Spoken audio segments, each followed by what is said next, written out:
This is 93.5 CHMR FM.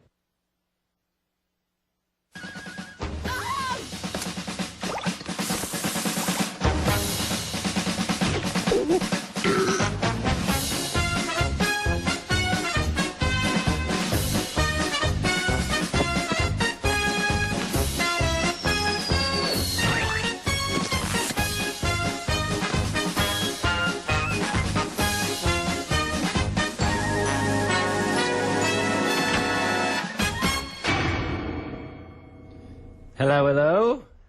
Welcome to Rustling Pages. My name is Max Page. And I'm Chris Russell. And first of all, Max, I want to welcome you back to the show. I was here all alone last week, so it's good to have you back. Well, thank you for that very kind welcome.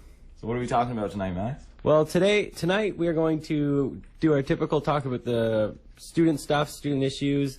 We're going to talk about stuff that we're going to talk about the debate.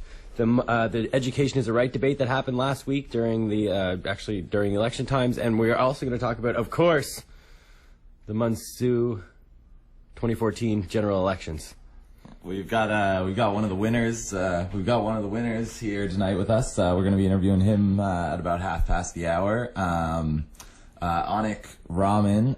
He won director at large. Unfortunately, he's the only winner in the house tonight, but we'll talk a little more about that later. So. Max, you've got your video now, right? Yeah, so what we're going to try to do, this is going to be one of 4-part series for our radio show. It's a really interesting story, a story that really has me charged up as a student. And it's a pre-recorded video, so I'm going to start. It's going to sound a little choppy because I'm starting kind of in the middle. But here we go. This is about the Memorial University student occupation, and we're going to talk about it a little bit more when it's over. And what year was that? 1973, This is right? 1973. It's a story that was found in the Cap and Gown written by Ian Wiseman called The Occupation from the Outside. But what I'd like to do is share a story with you all, the student body, a story that kind of motivates me and makes me excited and crazy, and it makes me be proud to belong to MUN, and it also identifies the power of what students can do at this campus. In front of me I have a yearbook from 1973, and inside this yearbook has a description of the Memorial University 1973 student protests, or student occupation as it's titled. And I'm going to basically do a dramatic reading, or a reading of a depiction of this protest by a man named Ian Wiseman, and it's called Occupation from the Outside. So sit back and relax. This might take a couple minutes, but I think by the end of it you'll be very, hopefully motivated and inspired, or maybe at least critical of it all. So please enjoy my little reading of this story. We have won. Student negotiator Bernard Chanier told the gathering of students now blaze after several mass meetings a day for 10 days, all of our demands.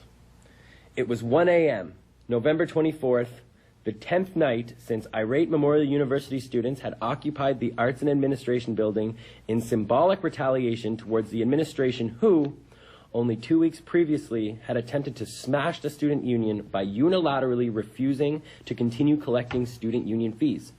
The exercise in pressure politics was over, but many of the building's occupants, seeking new ways of sustaining their newfound lifestyle and social consciousness, decided the building should be held for one more night of politics, food, theater, and general revelry. And so, with the timely excuse of Newfoundland's first blizzard of the season, over 100 students spent one last nostalgic night in their temporary living quarters before cleaning and vacating the premises the following morning. Students at Memorial did not have a personality to attack during the first week in November, when they first began to meet and discuss, publicly and clandestinely, their state of the students' union. They soon discovered, however, that they had issues: lack of student housing, a food catering monopoly in unanimous disfavor, academic issues ranging from grade cutting to course irrelevance, and the refusal of the administration to provide a long-promised student union building. A series of seminars and general student meetings consolidated support for these issues, leading to strategic sessions for a possible boycott of classes. The actual council of the student union was in a state of disrepair at the time. with internal bickerings over a badly managed cooperative housing deal. The student president, to further the chaos, had tendered his resignation. Seizing the moment, University President Lord Stephen Taylor made his second political blunder, more on the first one later, in 6 months. He personally called a press conference to announce that the administration would no longer collect compulsory student union dues. His reason, the incompetence of the Student Council of the Students' Union. Taylor had misread the roots of the student unrest and misgauged the extent of it. The leader of the boycott movement, almost entirely non-counselors, were also unhappy with the Student Council. And now, ready for action, they had an opponent, the Lord Taylor. A general meeting of all students, the third within a week, was held in the Thompson Student Center on November 15th.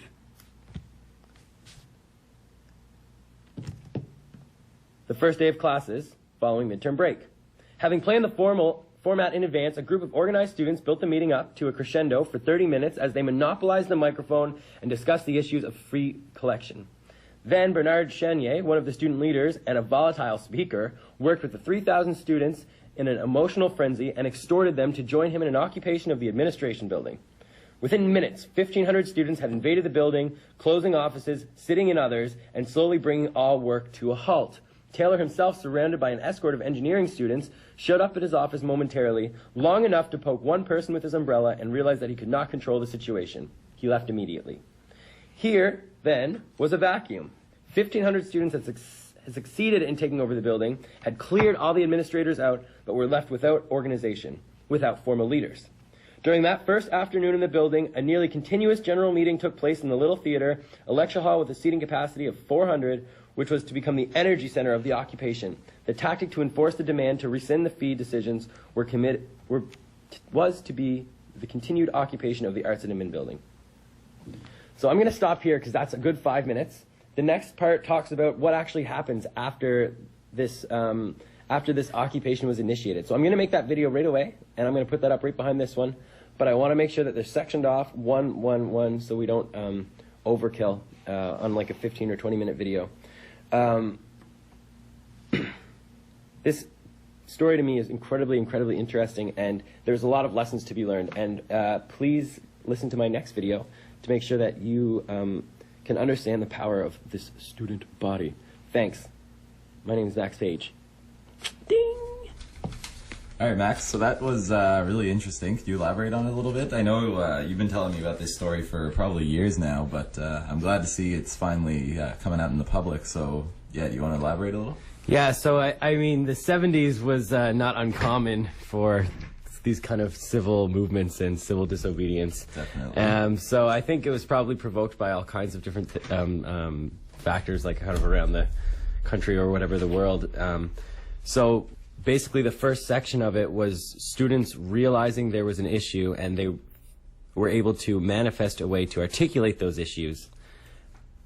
And that the means in which they did that were to lock themselves indefinitely into the Arts and Admin building until they got what they want.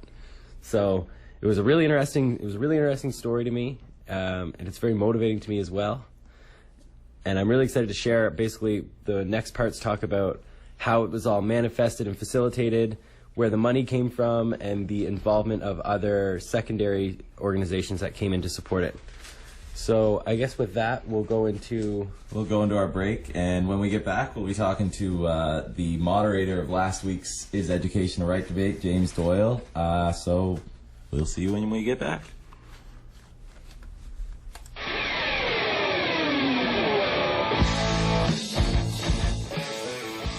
Every Saturday night from 7 to 9 p.m. Join your hosts Warren Gordon and Chelsea Skates as they bring you all the music requests. That's right, all the requests on your only alternative radio station. 93.5 CHMR FM.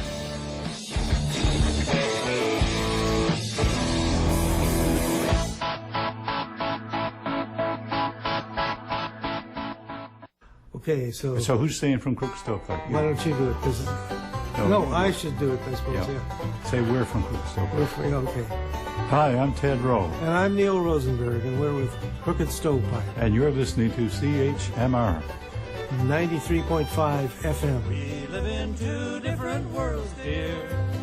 That's why we're so far apart. And we're back on the airwaves. Yeah. So now we're gonna talk a little bit about this education is a right debate that was on the MUN Debate Society hosted last week. I was a little bit distracted because I wanted to actually go to attend it on the Wednesday evening, but it was right scheduled during our MUNSU residence tours, so we couldn't make it out. And I had to work, so I also couldn't make it out. Well, what we'd like to do, we have James Doyle here. He was the moderator of the debate. And what we're going to ask basically from you, James, is we weren't there, so we don't really have the full experience of what it was. But could you explain to us kind of the atmosphere, the setting, the context of it all? Well, the atmosphere was positively vitriolic, which is exactly what we wanted. There were people shouting at each other, though debaters and audience, not debaters at debaters, which is, that's unacceptable. I'm shaking my finger now. It was actually quite evenly packed, as you can read in the Muse. One of the only accurate things in that piece. There were probably equal parts in favor, equal parts not, at least at the start, and we had some very angry spectators from either side who had very well researched questions, a couple which caught the debaters off guard, caused them to quip some things that probably can't be said on air, some other things that shouldn't be said on air. But it was a very fun debate. The audience really got into it, which is something we always want. I know in the also in the Muse article, apparently they got unacceptably enthusiastic, which I think is just acceptable enough. What exactly does that mean? Because I feel like that was a certain way to word it that doesn't make it sound as bad as it necessarily was. No, I think that's a certain way to word it to make it, unfortunately, to make it seem like it's worse than it was. There were comments flying back and forth between certain spectators and a certain couple of debaters. They were mostly in good fun. Some of them weren't, which was even more fun. At one point, it does say that, yes, after someone heckled the opposition, so that's education is not a right, it caused one of the debaters to quip, I can't hear your question over the drum circle, at which point I shut that exchange down, because that was rather nasty. So, sorry, James, just to take one step back, can you explain the difference between a general kind of public debate versus what you would typically do in just the general practice of debating? Because it is different, is it not? Yeah, it's much different, and that difference comes from two things. One is that we're playing to a crowd, obviously with the public debate, and the other debates are just to debaters. The other one is the difference in sort of knowledge of mechanics of debate. So when we debate every sort of Tuesdays and Thursdays around 6, we have a very certain structure. People have certain speaking times, and it's back, forth, and then it's done.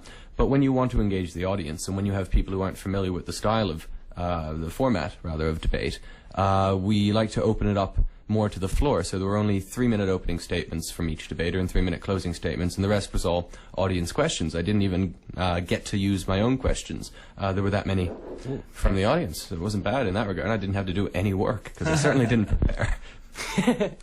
No, that's good that the audience. Was so engaged. So the final, I read in the Muse article, the vote at the end by the audience was against, right? It was education is not a right, or to deny the motion. I noted that one actually when I read it, because it took me aback a bit, because we did 2 votes.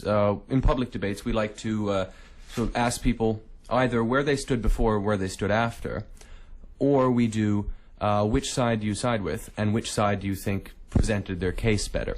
And I note this says a substantial number voted to fail the motion, but it was actually 11-8. So it was 11 people against, 8 people for. So 2 votes either way would have made the result different.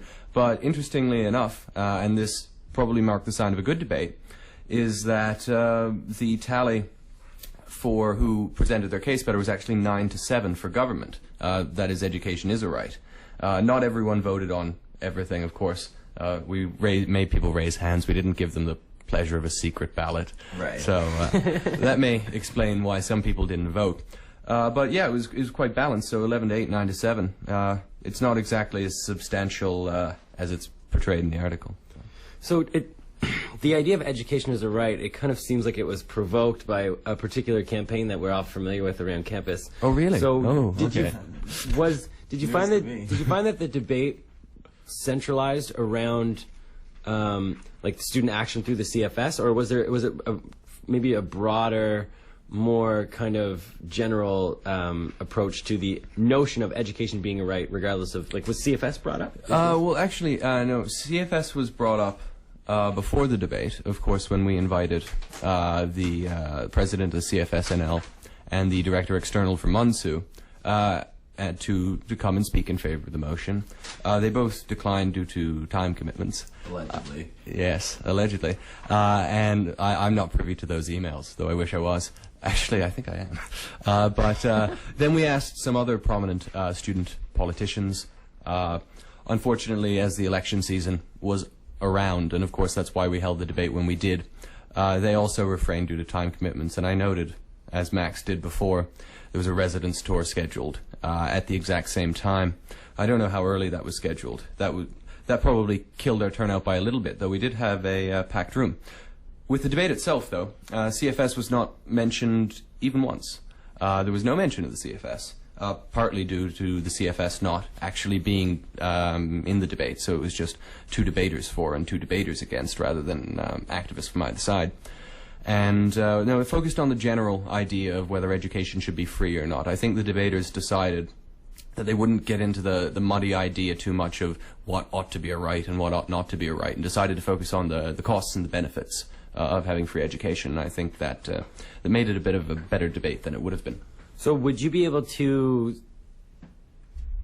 by doing justice to the debaters, give us the kind of compelling sides of each one? Yeah. And maybe even the weaknesses of Oh, I could definitely do that. each one? Okay, Being a debater that's myself. definitely a little more interesting. So give us the weaknesses. I'll start with just vaguely what they each said to Right. be a bit fair before.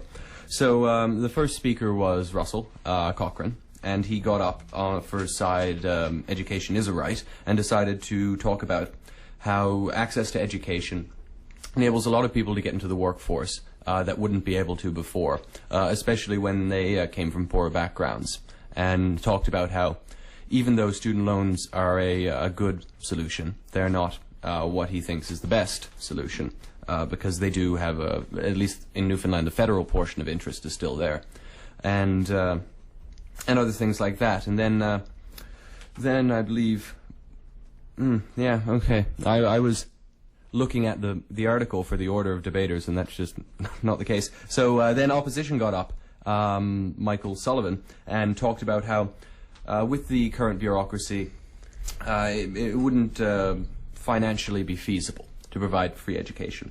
And this is what, of course, a lot of the audience members who were in favor of that side of the motion premised their questions on. And he argued that there would have to be more cuts to other departments because there doesn't seem to be a large stream of revenue coming in that could offset it. Taylor Stocks then talked about how society as a whole is benefited by education. When people learn, say, he used the example of the liberal arts education.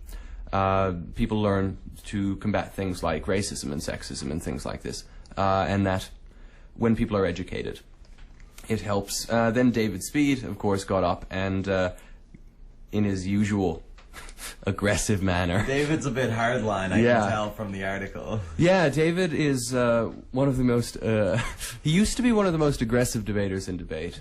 He got repeatedly given the comment that he should probably calm down.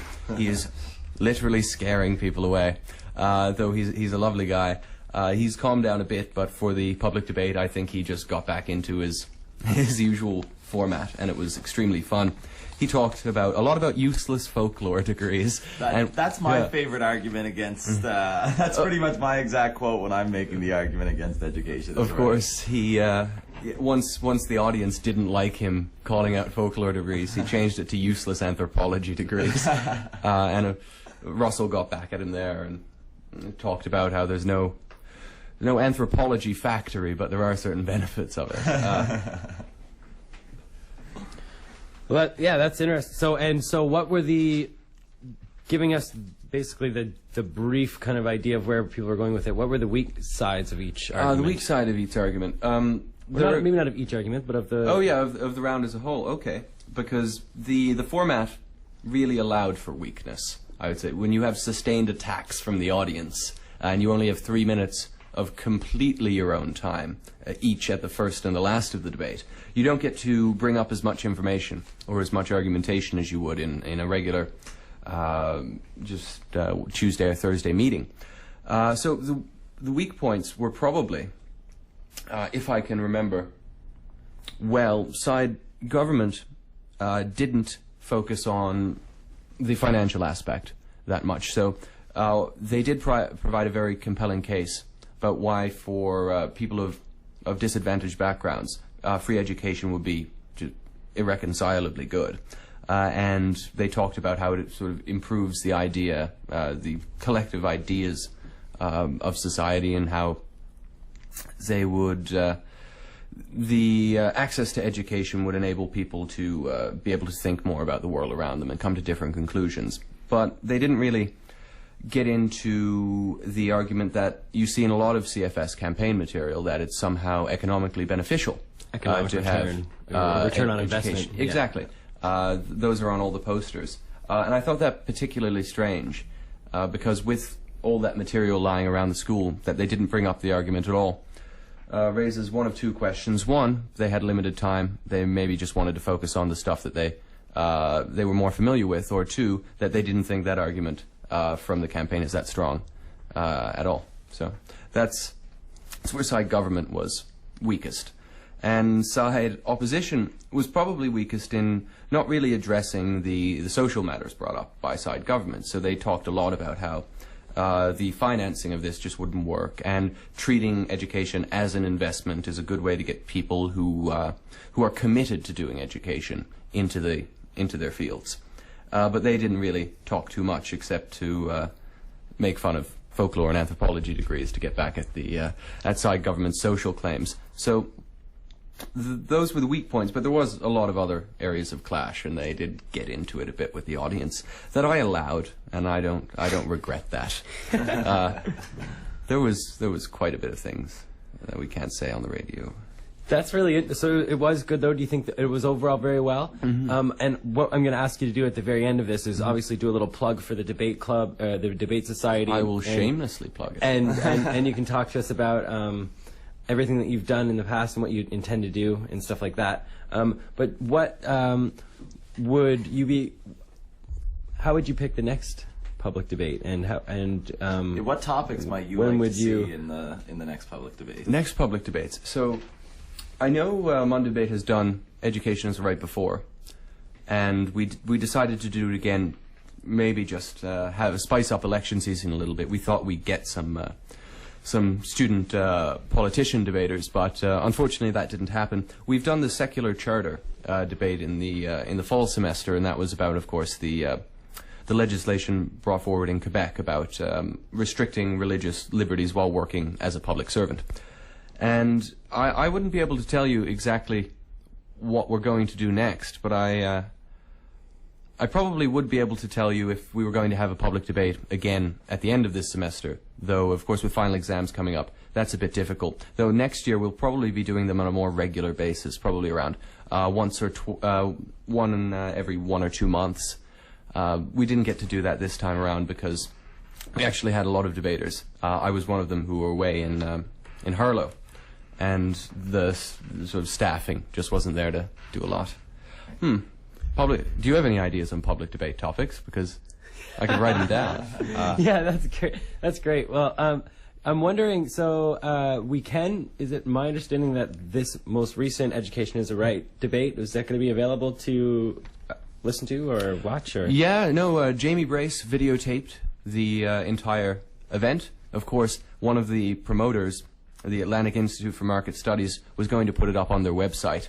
I think both myself with my comments before the debate and Russell with his excessive swearing pretty much stopped that from happening.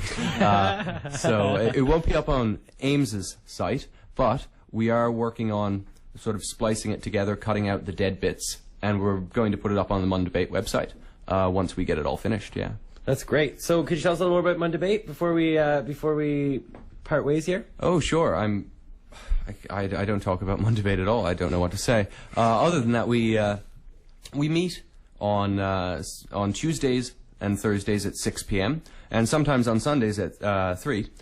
But what MUN Debate does is a little bit of everything. We talk about current issues. We analyze things like we would possibly in research papers at school, and we have a liberal amount of off-color jokes and drinking as well. In fact, a slogan is often MUN Debate, 2 drink minimum. We always go down to Big Ben's pub afterwards. When you come to debate, it may seem intimidating at the start, especially so with some previous debaters we had when I was getting into it. But we're generally a friendly bunch. We won't make you do anything if you don't want to. You can just sit down and watch your first couple of times. Usually someone stands up, speaks for 7 minutes, someone else stands up, speaks for 7 minutes, someone else stands up, speaks for 7 minutes, someone else stands up, speaks for 10 minutes, and then someone else stands up and speaks for 3 minutes, and then we go to the pub. So it's not too complicated. Doesn't sound too bad. Yeah. If anyone's listening, consider popping down on Tuesday, where we'll also have our elections for next year's executive. Where is it that you guys meet? Thank you for asking me that question, because I completely forgot it. It's in the Science Building. It's room 2105, which when you walk into the Science Building from the courtyard area, it's down the hall on the right, and it's the first door on the right. That's perfect. Excellent. Well, thank you. So we have one more thing we were going to talk about before we go to our 11:30 break, but we thank you for coming on, James. Oh, thanks very much. Excellent. I'm glad we ran into you tonight. Yeah, Exactly. exactly. I was shamelessly hanging out in the MUN Debate room, where it's very nice to sleep sometimes. You were comfy on the couch, for sure. That's great. Well, thank you very much for coming on, James, and we'll make sure that this is up and released and stuff, so you can make sure to have a listen to it yourself afterwards. Sure thing. We usually have it up on YouTube by the end of the weekend, so you can check it out again. Great. So, Chris, what we were going to talk about before the end of this break was the tuition freeze and Devin Drover's editorial in the Muse. Am I not mistaken? Is that what we want to talk about? That is exactly what we were going to talk about. Editorial. So yeah, disclaimer, this is very definitely Devin Drover's opinion piece. We're not presenting necessarily the facts. But we are going to talk about the tuition freeze because the provincial budget's coming up, so it's always good to talk about that kind of stuff. Basically, for anyone not aware, the tuition freeze essentially is a guarantee that tuition rates will stay where they are for X number of times at the expense of taxpayer subsidies. So, I mean, the biggest benefits to ending the tuition freeze, as Devin Drover sees it, is it benefits imports, as in from other provinces. They benefit from our like Newfoundlanders' tax subsidies. So that would be that's one problem Devin has with it. And another thing he says, I'd like to find the studies myself, but apparently during the 1990s, tuition prices and enrollment in post-secondary increased. So how do you feel about the whole thing, Max? I mean, I might not be as hardline as Devin's side, but I am somewhere on that end of the spectrum regarding the issue. Well, through the stuff that I've looked at locally, I think that there's a direct correlation between a holistic academic experience and how much, and like a burden. So I think the more money that we burden students with, the less inclined they'll be to pursue entrepreneurial adventures, extracurriculars, and they would probably have less of an inclination to get to know the student community as a whole. I think that when tuition fees go up, and when students are required to take on student loans, then it actually takes away from other aspects of academia that exist beyond just the 9 to 5 classes a semester. So I think that we should maintain the tuition freeze, to be perfectly honest with you, because not only does it help people who can't seek education otherwise, but it ensures that students can have a holistic academic experience without stressing. And like, some people in this room right now that we're sitting in might not have student loans, and so that means we get more leniency for if we mess up. And for those people who have student loans, if they drop the ball once, then there goes their loan, and now they're just indebted. And I think in that kind of utilitarian, kind of communal aspect of it, we do need to keep the tuition freeze. Yeah. Oh, I mean, I understand the points. I understand the arguments from both sides. Maybe I look at it a little too little too cold-hearted sometimes. Oh, that's okay. That's the whole point of exploring into this anyways. Oh, no, absolutely. So, I'm not changing my views or anything, but anyway, we're going to take a quick break, and when we get back, we're going to be talking about the elections. We're going to be talking to the director at large who got the most votes, Anik Rahman. So, Anik's on it. Yeah, Anik's on it, so we'll see you when we get back. All right. If you like Newfoundland music, Irish music, or Celtic music, join Roland Skinner Sunday afternoons from 1 until 4 for Jig's Dinner on radio station 93.5 FM. And you can call in a request at 864-7935. That's Jig's Dinner Sunday afternoons with your host Roland Skinner on radio station 93.5 FM. You better come with me, she said, the distance is not far. And finding her so friendly. Are you looking for a leadership opportunity in a truly global organization? Get involved with ISEC, one of the most prestigious student-run organizations. With over 86,000 members worldwide in 113 countries, ISEC offers international internships, challenging leadership experiences, and interaction with other ISEC chapters and partners across the globe. Make a positive difference in the world with ISEC. This announcement has been a public service of 93.5 CHMR FM. You're tuned to 93.5 CHMR FM, available on the World Wide Web at www.chmr.ca. MUN Radio, your only music alternative.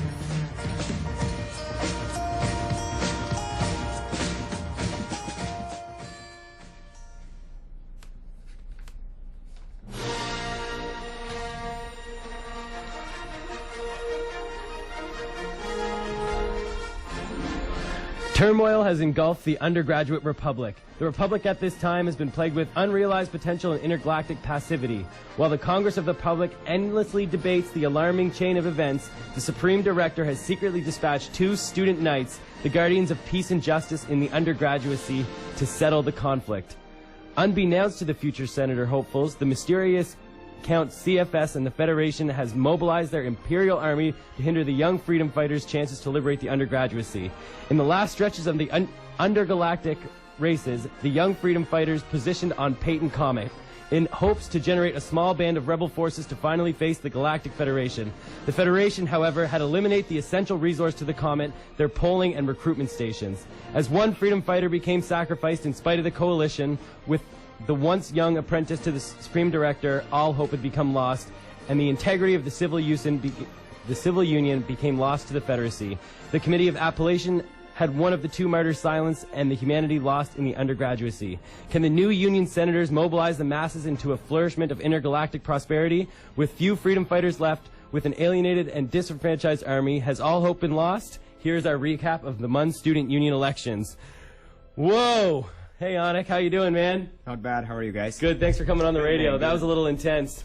Yeah, it's a great pleasure to be here today. Thank you for coming out. No, congratulations, first and foremost. That's the most important thing. Thanks a lot, too. Yeah, congratulations. I can't be more happy to pass down the torch to the next incoming directors at large. We're having you on here today to start off our talks about campaigning and what it means to campaign and be involved with the student union. So can you tell us the role that you are playing currently with your undergraduate student union? Okay, so currently I'm the international students rep for MUN Student Union. So as an international student rep, I had to deal with 1,500 students from 90 different countries. So it's a lot diverse. I think Memorial is the most diverse environment in St. John's or within the province. So definitely. Everybody has like different views, different opinions, and like I have learned already a lot from just to talk with a bunch of people from different parts of the world, and their issues that sometimes I had to brought to the board or go to the executives to talk about, and it's very challenging to be here, and it's a great learning experience for myself because when I was in high school, I was involved with our student council, but later on when I moved to Canada, it's a completely different environment for myself. It's been only 2 years I'm here from the eastern part to the western world. So it's kind of a lot of change, but thank God I survived and kind of trying to help others. So Yeah, I've enjoy always it. thought. I mean, it's interesting when I think about the international representative and the position itself. Because if we were going in the States, then maybe I would be serving on the International Students Committee. You know, you're literally embodying the interests of so many different people. I would think it would be overwhelming, to say the least. So, how did you, Anik, as a lot of us might know, actually was the front runner for the Director-at-Large position. Got the most votes. Got close to 4 digits. Congratulations for that. Thanks, guys. Could you share a little bit about your campaigning experience? What made your campaign special, Anik? Why is it you that got the most votes? Why did you do this? I don't know. I'm currently in work term, so I work from 8 to 5. During the campaign, I worked from 8 to 5, both of the days. So I didn't get the opportunity to come to the UC or like to go to the library to talk with people. I was working. I asked for a sick day or like a day off from my boss, but he didn't allow me to take a day off. So no love. I didn't have that opportunity to do the campaign a whole lot. But since I moved here in Canada, from my very first day, I remember I started volunteering and get involved with the community and trying to like help people with whatever help they need. And I had previously held position in different student ISWAP or MUSWAP, and then volunteer bureau, MUNSU, and residence. So like all the time that I have, I think I have spent with Memorial. So this is like my home. It's almost away like, from home. So I worked with so many people, with so many different times and like so many different situations, and I think I met a bunch of like a lot of people, and they remember my work. I think in politics, in student politics, in election, the most important part is like how much they trust you, and they will trust you based on your work.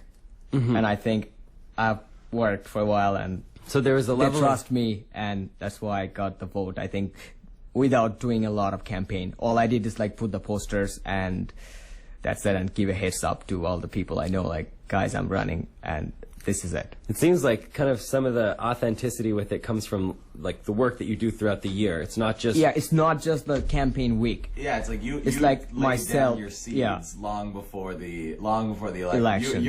I mean, from the sounds of things and the amount of work you did during the week. Even Chris, you pretty much had it won long before it even started. Chris, it was difficult for me because I ran in the by-election, so which was like 4 months back, and that's when I went to my people, and in that time I did really like had a hard campaign.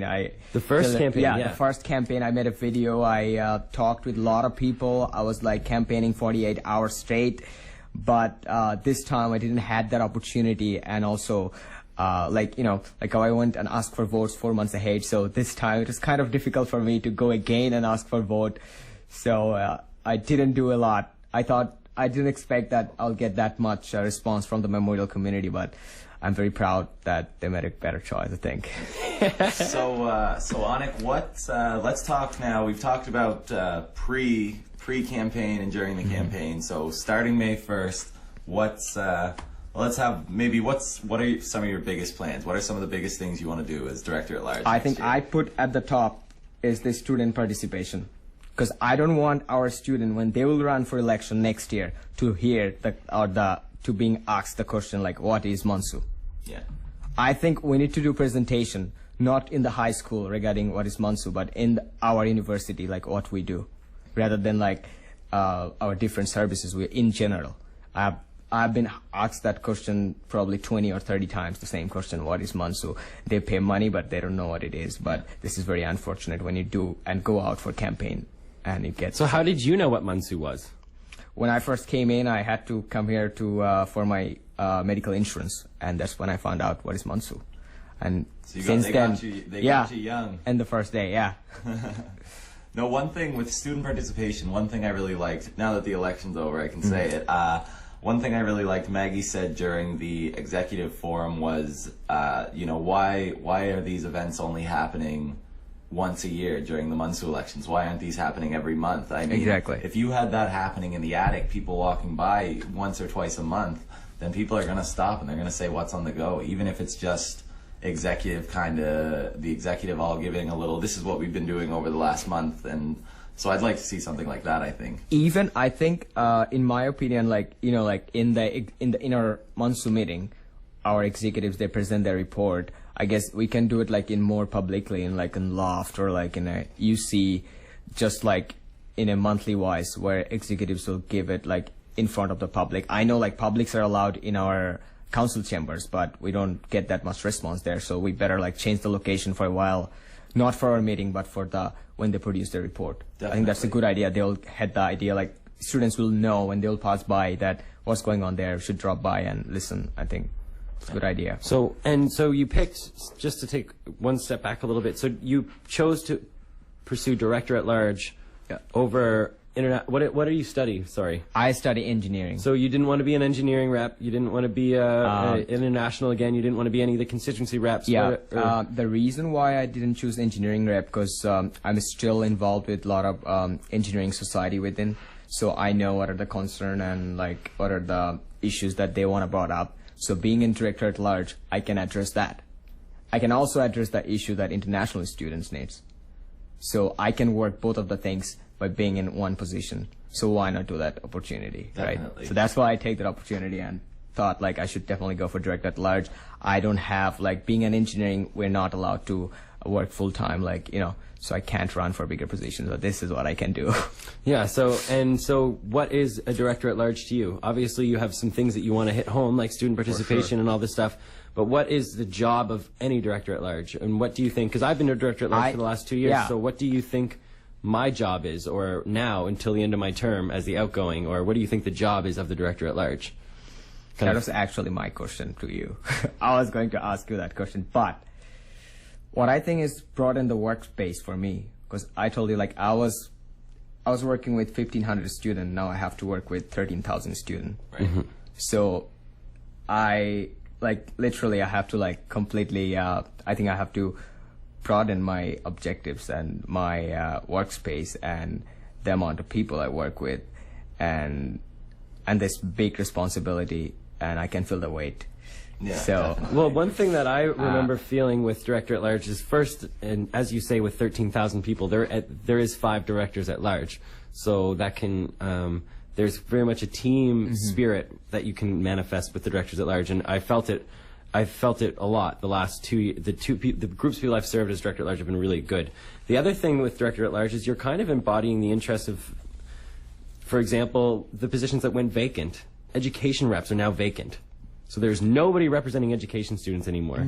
So yeah, I think it's a good opportunity for us to take like work for those vacant positions to kind of like represent them as nobody. Yeah, I would encourage that. Yeah, what you'd almost want to do is if you reach out to these groups whose positions are empty, then I mean, you're getting them engaged early, and then you might have a couple great people who you know and you've gotten them interested, and then in the fall when the by-elections come around, you might have a great rapport already with some people and get a few more good bodies on the board. Absolutely. So I'd like to see that.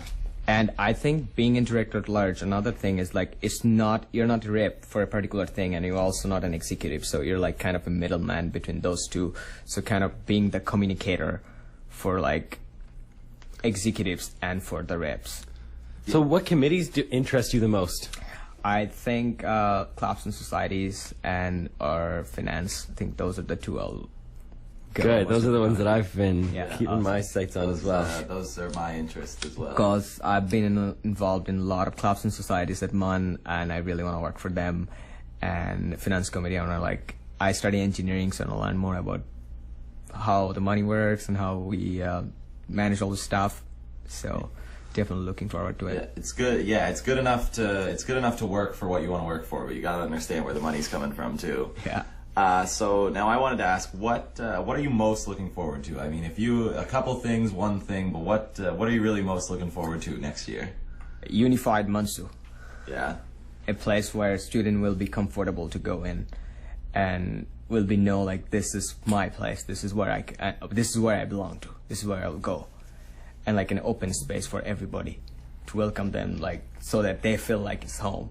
So they come to us with us in our meeting and hang out with us and like talk to us, like just be friendly, just like we are having our conversation. That's it. That's what I want them to be comfortable with us. Definitely. To come to us and talk to us and all the stuff.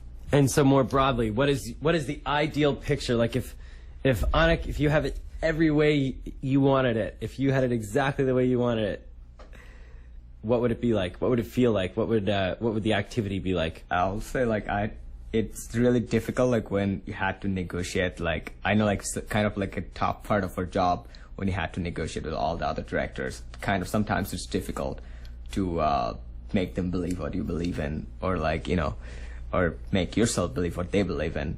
So I would try to like reduce that, but that's not possible. That's how people work. Everybody has to respect others' opinions, and that's how it will work. But one thing I don't want to see same old MUNSU. Like we already have seen the change. Like the voter turnouts for this year has been great. Like I think 10-15% voted, maybe better than 6. Better anyway. than yeah. So I think we had a good start. We had to continue with it. It's a step in the right direction. Yeah. So I think all the other candidates, like you guys, we all I think did a great like campaign. Like we attracted people's attention. Exactly. That's why they voted, because of we all like had a great like promotion. If MUNSU can continue such promotion that all the people who ran did, I think we'll get more response from the student body. Definitely. We already proved that. Yeah, I agree. I think that everybody who campaigned, everybody who had to run an election. Well, there were some that ran in the election that didn't campaign, but everybody who campaigned, I think, did it. I think they did it really well. I think they did it really visibly. I mean, the problem wasn't necessarily the quality of the campaigns; it was the quantity of them, because there were so many acclaimed positions. So I think we should. I think that's another thing I don't want to see next year. When the general election came in, or the by-election, like I don't want to see acclaimed candidates. Well, almost the entire board was acclaimed. No, I mean, there was what, five True. board elections, lower board elections, less than 10. And there's one. I think it's lack of promotion will be the issue for me. Yeah. I'll say lack of promotion. Like An when approach. When I was in, when I went to pick my mail for my residence, and the posters for the nomination, like that's promotional posters that came in on the before the last day, which should have come before like 1 month. Mm-hmm. Yeah. So I guess those are the things. Like I saw all the MUNSU promotion poster like just 1 week before. Like student needs to think. They need time to think like when they should run, plan whether they should learn run about or and they get should, informed and stuff. We need to make videos for like run for election. We need to like make information session. We need to give presentation away, like what you can do being a representative for your. I know like people had like in our engineering society, people are like crazy to be the president or vice president or the social rep for the society. Yeah. That same applies for all the other society, like biochem society, for the computer science society. People want to run for them, but people don't want to run for the student union, which is a bigger position. Yeah. So that one thing I think is kind of a challenge. But if we can like involve the people in those clubs and societies, to MUNSU more and more engaged, I think then they will be encouraged to run for the MUNSU rep, as well as they'll continue to work with their respective societies. Yeah, definitely. I have one question that came to mind. If you, I don't have anything just yet. So this one, Anik, you haven't heard this question before. It's kind of like a philosophical question. But if you could say one, if I told you that every student at MUN was listening to you right now, that every single undergrad who is paying money to this university was listening to you, and you could say a sentence or a paragraph, or you were able to say one thing, or maybe even ask a question, or what would you say if you knew that every single person in this university was listening? I'll say, thank you, Memorial. Right, there we go. It's a wonderful opportunity. I think being here, I feel it's home. It's really difficult for me being an international, like, I had to stay away from my home, my family for like years. Where go is it that you're from? I'm from Bangladesh. Okay. So like in my last vacation, I went home last August due to my work and my intense amount of volunteering. I couldn't stay long. I was in home for like a week, where I pay like $2,000 for just my flight. Yeah. So even though like I really miss my family and home and all my friends, like when I first came here, I don't have any friends. I don't have nobody. Like I don't know anybody. Free agent. Right.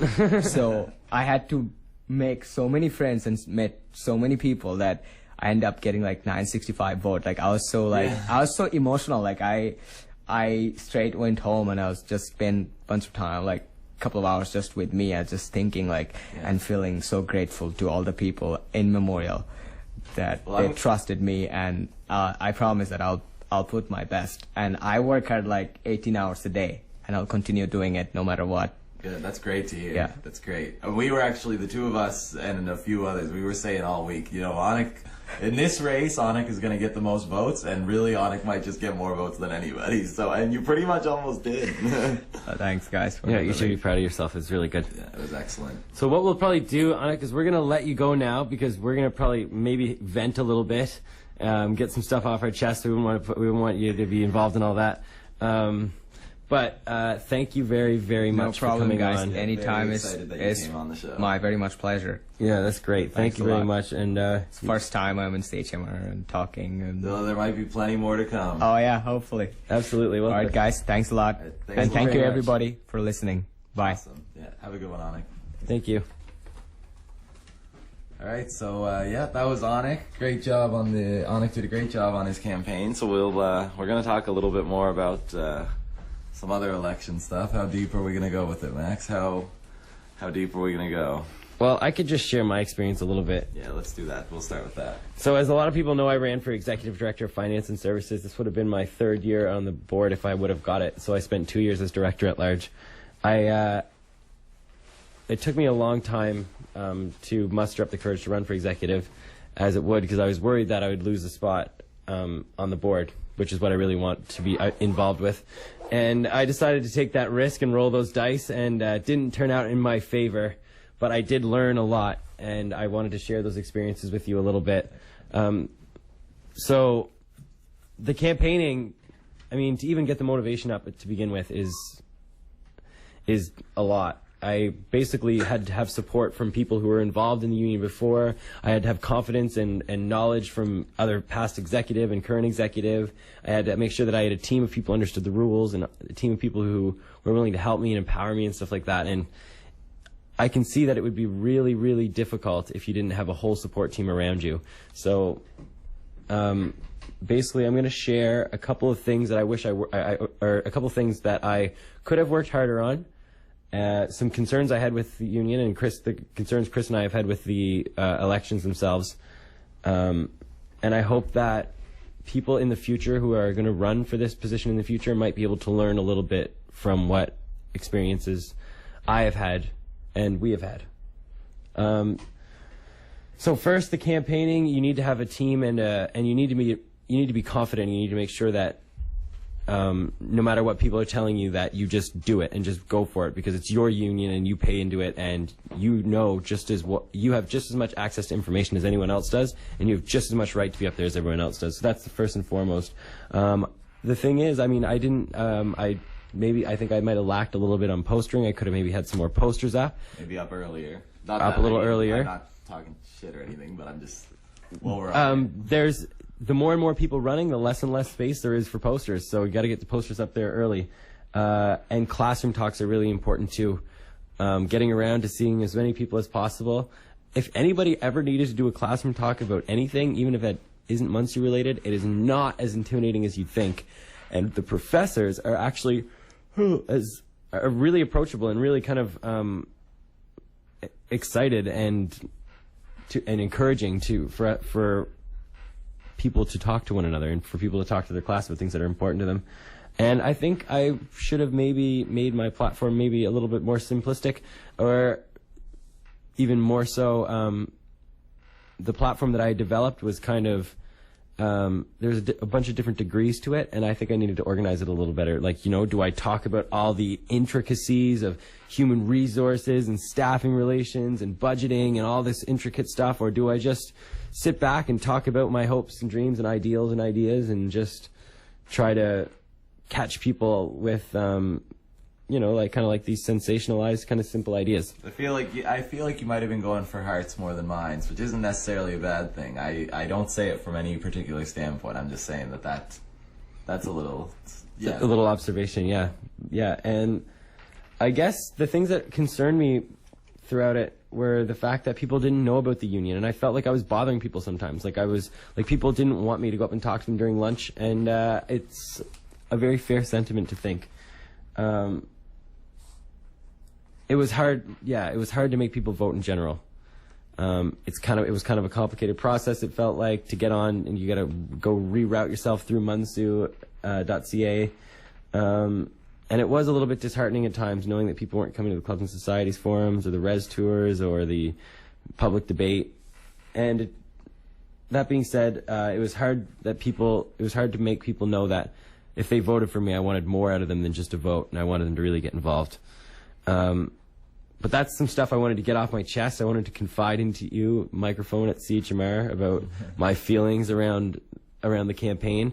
I think it's really important, if anybody ever needed help in a campaign in the future, to not just, I mean, you can ask me, but you can ask anybody, because the campaigning team, there's some serious contenders out there, and some pretty serious campaign teams out there with a lot of resources, knowledge, and experience. And they are, from my experience, always down for a challenge. Yeah. Because I really wanted to try to give them a run for their money this year. But that being said, we're going to probably end the show off with talking about Chris and Chris's experience, because as somebody who is involved in the student community and put their name forward, they ran into a series of unfortunate events. And Chris, maybe I'll get you to speak to it, and I'll ask you questions as we go along. Yeah, but no problem. Yeah. So basically, I mean, I got disqualified. I don't really want to go into it. I don't want to go into it in too much detail just yet, because there's still another 2 weeks before this thing is all dead and buried. So I'll speak more to I won't speak necessarily to my issues. I'll speak to the issues that I have with the elections process in general. There's just a few key things. First, I think that the elections committee should be an autonomous, independent, impartial body from the university administration. I don't think that anyone from the union, any member of the board of directors, should have anything to do with the elections committee. There's some regulations that I think need to be loosened. Maybe some of the slating regulations. I haven't sort of like developed my own full plan for what I'd like to see in place, but after what I went through, I think that I think that something needs to change. I'm not quite sure. Maybe just have them adapt or evolve a little bit.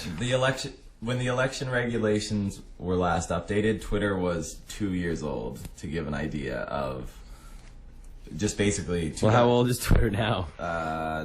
8 years old. Oh, okay. I'm just saying 2008, it was a long time ago as far as promotion and campaigning goes in political races, political activities in general. Social media has got a much bigger presence now. So, I mean, that's my 2 cents on it. There'll be more to come in the coming weeks, but I'm gonna bite my tongue a little for now. But overall, my experience with the campaign up until the last day when I was disqualified, it was great. I met a lot of great people, especially walking around the UC, hitting the tables, nose to the grind. Didn't get to do any classroom talks, unfortunately. I didn't really get up on that quick enough, but in future potential campaigns that may or may not happen, I'll definitely be making sure to do that.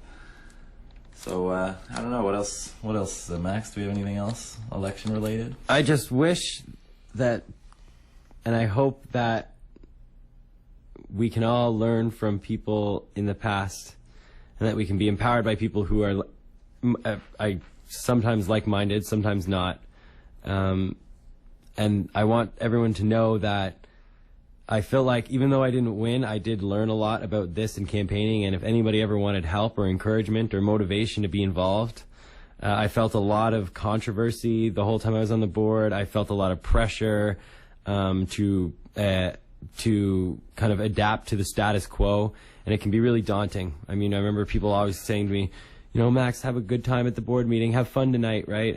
Or have fun at this weekend, and you know, it didn't always feel like fun to me, but it really did feel important all the way throughout the whole thing, and I think it should be really important to everyone.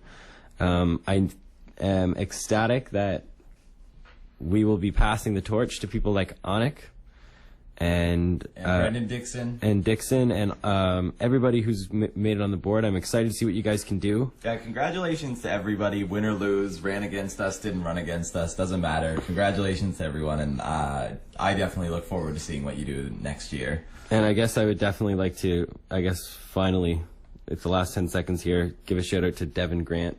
This is just a personal thing. Shout out to Devin, my contender. Put up a great race, and I hope to see some follow through with what you have planned for us. Thanks. So that being said, here's the top of the hour. Have a good night.